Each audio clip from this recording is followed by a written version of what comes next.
Happy welcome திரை ரசிகர்களுக்கு. இன்னைக்கு நம்ம பார்க்க போற படம் Aquaman and the last kingdom. இயக்குனர் ஜேம்ஸ் வான் இயக்கத்தில் இந்த ஆண்டு டிசம்பர் 2023 திரையில வெளியிட்டு சக்சஸ்ஃபுல்லாக தேட்டரில் ஓடிட்டு இருக்க படம் தான் Aquaman and the last kingdom. சொல்லப்போனால் இது 2 பாகங்களாக வந்தது. இது 2வது பாகத்தினுடைய கதை. முன்னொரு காலத்தில் அட்லாண்டிஸ் ராஜ்யத்தில் நடந்த கதையை தான் இந்த படம் பேசுது. இயற்கையை பாதுகாக்கிறதுக்காக ஒரு நல்ல சக்திக்கும் தீய சக்திக்கும் நடக்கிற ஒரு போராட்டம் தான் இந்த படம் பேசியிருக்கு. அட்லாண்டஸ் ராஜ்யத்தினுடைய மன்னராக இருக்கக்கூடிய அட்லாண்டஸ் தன்னோட ராஜ்யத்தை பாதுகாக்கிறதுக்காக நிறைய முயற்சியில் ஈடுபட்டிருக்கார். அதே சூழ்நிலையில் தன்னோட சகோதரரான கோடாக்ஸ் கெட்ட சக்தியை பயன்படுத்தி இயற்கையை அழிக்க முயற்சிக்கிறாரு. அதே சூழ்நிலையில் அட்லாண்டஸை அழிக்க முயற்சிக்கிறாரு. இதை தடுத்து நிறுத்துறதுக்காக அட்லாண்டஸ் தன்னோட சக்தியெல்லாம் பயன்படுத்தி தன்னோட சகோதரர் கோடாக்ஸை பனிப்பாறை கடையில் சிறைப்பிடிச்சு வைக்கிறார்.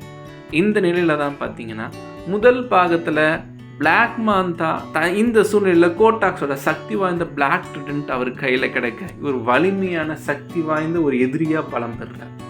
இதன் மூலிமா அட்லாண்டஸ் ராஜ்யத்தினுடைய பாதுகாக்க அக்வாமேன் முதல் பாகத்தில் சிறையில் அடைக்கப்பட்ட கிங் வாமோட அக்வாமேன் ஒரு கூட்டணியை உருவாக்கி அட்லாண்டஸ் ராஜ்யத்தை மீட்டெடுக்கிறதுக்கான முயற்சியில் இருக்கிறார். இதே சூழ்நிலையில் தீய சக்தியான கோடாக்ஸ் ஒரு பக்கமும் பிளாக் மாந்தா ஒரு பக்கமும் அட்லாண்டஸ் ராஜ்யத்தை தன் கைவசப்படுத்தணும்னு ஆசைப்படுறாங்க.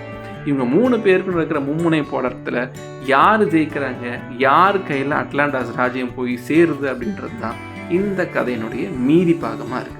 இந்த படம் டிசி ட்ரையாலஜி யூனிவர்ஸில் இந்த வருஷம் வந்த கடைசி படம்.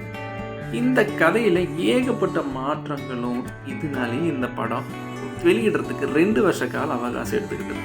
சொல்லப்போனால் டிசி காமிக் சீரீஸில் மற்ற படத்தை எடுத்துக்கிட்ட டைம் விட இதுக்கு அதிகமான டைம் எடுத்துட்டாங்க. ஆனாலும் லேட்டாக வந்தாலும் லேட்டஸ்ட்டாக வந்துன்ற மாதிரி படம் அல்டிமேட்டாக வந்திருக்குங்க. படம் லேட்டாக வந்தாலும் பட்டாசாக வந்திருக்குங்க. பர்டிகுலராக சொல்லணுன்னா படத்தில் இருக்க கிராஃபிக்ஸ் காட்சி ரொம்பவே தத்ரூபமாக இருக்குங்க.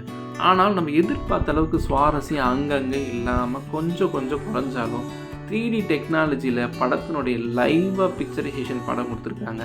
அது சூப்பராக இருக்குது. படத்தில் சும்மா சொல்லக்கூடாதுங்க.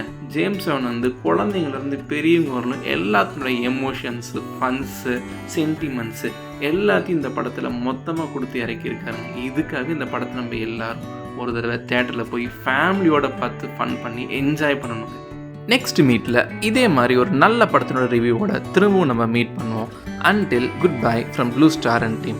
கண்டிப்பாக உங்களுக்கு இந்த ரிவ்யூ பிடிச்சிருந்ததுன்னா லைக் பண்ணுங்கள், சப்ஸ்கிரைப் பண்ணுங்கள். அதே போல் நமக்கு சின்ன வயசுலேயே சொல்லி கொடுத்துருக்காங்க ஷேரிங் ரொம்ப முக்கியம். உங்கள் ஃப்ரெண்ட்ஸ் மத்தியில் உங்களுக்கு இந்த ரிவ்யூ பிடிச்சிருந்ததுன்னா ஷேர் பண்ணுங்கள். கண்டிப்பாக ஷேரிங் முக்கியத்தோட. தேங்க்யூ. பை.